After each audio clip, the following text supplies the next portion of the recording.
విజయవాడ ప్రభుత్వ జూనియర్ కళాశాలలో డొక్కా సీతమ్మ మధ్యాహ్న భోజన పథకాన్ని ప్రారంభించిన నారా లోకేష్.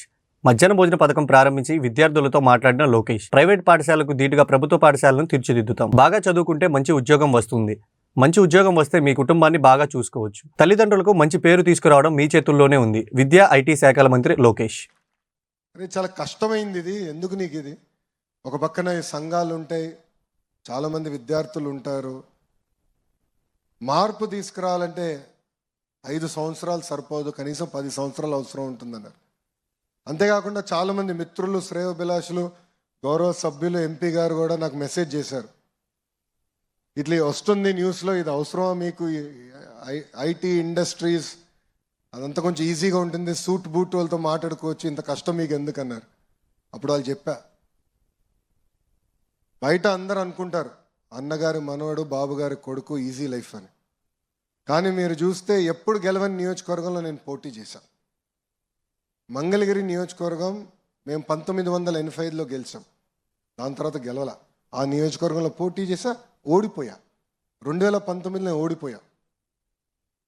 కానీ పట్టుదలతో మళ్ళీ నేను 5 సంవత్సరాలు కష్టపడి మొన్న ఆంధ్ర రాష్ట్ర చరిత్రలోనే 3rd హైయెస్ట్ మెజారిటీ నాకు మంగళగిరిలో వచ్చింది. ఇది మీ అందరికి ఎందుకు చెప్తున్నానంటే, జీవితం అనేది ఒక పరీక్ష లాంటిది. దేవుడు ఒక్కొక్కరికి ఒక రకమైన పరీక్ష పెడతారు. ఆ పరీక్షని జయించే శక్తి కూడా మనకి దేవుడు ఇస్తారు. ఈ మధ్యన చూస్తున్నా, ఒక ఎగ్జామ్ ఏదో ఫెయిల్ అవుతే ఆత్మహత్యలు చేసుకుంటున్నారు. ఆశ్చర్యపోతున్నా. అది నథింగ్. ఎందుకంటే సప్లిమెంట్స్ రాసుకోవచ్చు, మళ్ళీ పైకి రావచ్చు. దయచేసి ఇక్కడ ఉన్న మీరందరూ జీవితాన్ని ఒక పరీక్షగా తీసుకోవాల్సిన అవసరం ఉంది. నేను విద్యాశాఖ మంత్రి అయిన తర్వాత వేదిక పైన ఉన్న అధికారులందరినీ కలిసాం. అప్పుడు మేడం గారు, బోర్డ్ ఆఫ్ ఇంటర్మీడియట్ కమిషనర్గా మేడం గారు ఉన్నారు, మేడం గారిని అడిగా. జనరల్గా ఏప్రిల్ మాసంలో యాడ్లు తెగ వస్తాయి, 10th క్లాస్ ఇంటర్ యాడ్స్. 1 1 2 2 3 3 3 4 4 4 అని వస్తారు యాడ్లు. అవన్నీ ప్రైవేట్ కాలేజీలు, జూనియర్ కళాశాల వాళ్ళు వేస్తారు. మేడం గారిని ఒకటే చెప్పా, ఎప్పుడైతే మన పిల్లలు ఆ స్థాయికి వస్తారో అప్పుడే నేను సంతృప్తి చెందుతా, అప్పుడే కాలర్ ఎగరేసుకుని నేను మంచి పని చేశాను బోర్డ్ ఆఫ్ ఇంటర్మీడియట్ ఎడ్యుకేషన్ అని ఆలోచిస్తాను. తరతరాలుగా మనం కొన్ని ఇబ్బందులు కూడా ఎదుర్కొంటూ వచ్చాం. కానీ ఇక్కడ మార్పు తీసుకురావాలంటే ముందల మనము అంటే స్కూల్ ఎడ్యుకేషన్లో మార్పులు తీసుకురావాలి.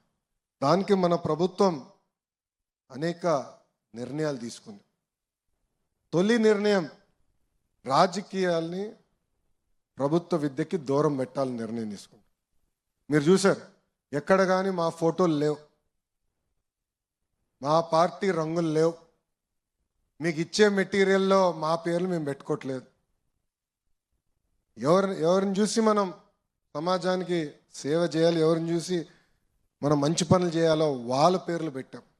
డాక్టర్ సర్వేపల్లి రాధాకృష్ణన్ గారి పేరుతో స్కూల్ కిట్స్ అందజేశాం. డొక్కా సీతమ్మ గారి పేరుతో ఈరోజు మధ్యాహ్న భోజనం పథకం అందజేస్తున్నాం.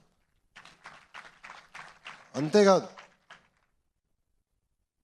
గతంలో ప్రభుత్వం కార్యక్రమం చేస్తే ముందల పట్టుకెళ్ళేది మన పిల్లల్ని. ముఖ్యమంత్రి గారి ప్రోగ్రాం వస్తే మనం వెళ్ళాలి, మంత్రి గారి ప్రోగ్రాం వస్తే మనం వెళ్ళాలి. నేను ఆదేశాలు జారీ చేశా, మన పిల్లలు ఎక్కడికి వెళ్ళరు, ఓన్లీ చదువుతారని. ఏ ప్రోగ్రాంకి వెళ్ళేదానికి లేదు. ఇంకో పక్కన ప్రభుత్వ పాఠశాలలో కానివ్వండి, జూనియర్ కళాశాలలో కానివ్వండి, ఎక్సెప్ట్ జాబ్ మేళాస్ ఇంకెలాంటి కార్యక్రమాలు కూడా జరిగేదానికి లేదని మేము నిర్ణయం తీసుకున్నాం. దీంతోపాటు ఉపాధ్యాయులు అనేక ఇబ్బందులు గతంలో ఎదుర్కొన్నారు. యాప్ల భారం విపరీతంగా ఉంది. అది కొన్ని నిర్ణయాలు ఆల్రెడీ తీసుకున్నాం. ముందు కూడా మొత్తం స్ట్రీమ్లైన్ చేసి యాప్ల భారం కూడా తగ్గించాలనేది మన ప్రభుత్వం నిర్ణయం తీసుకుంది. ఇంతేకాకుండా కేజీ నుంచి పీజీ మొత్తం కరికులం రీవ్యాంప్ చేయాలని నేను ఒక కార్యక్రమం ప్రారంభించాం. దాంట్లో ప్రధానంగా కేజీ నుంచి పీజీ వరకు మహిళల్ని గౌరవించాలనేది నరనరాలు ఎక్కించాల్సిన అవసరం ఉంది. చట్టాలు ఎన్నైనా తీసుకురావచ్చు, ఎన్నైనా చట్టాలు తీసుకురావచ్చు, కానీ మహిళలకి నిజమైన రక్షణ ఎప్పుడు వస్తుందంటే సమాజంలో మహిళలను చూసి గౌరవించినప్పుడే మహిళలకి నిజమైన రక్షణ వస్తుంది. కొన్ని సినిమాల్లో మన భాషలో కొన్ని ఉంటాయి, అది నిజంగానే బాధ కలుగుతుంది. గాజులు తొడుక్కున్నారా అని అంటారు, అమ్మాయిలాగా ఏడవద్దు అని అంటారు. అది కరెక్ట్ కాదు.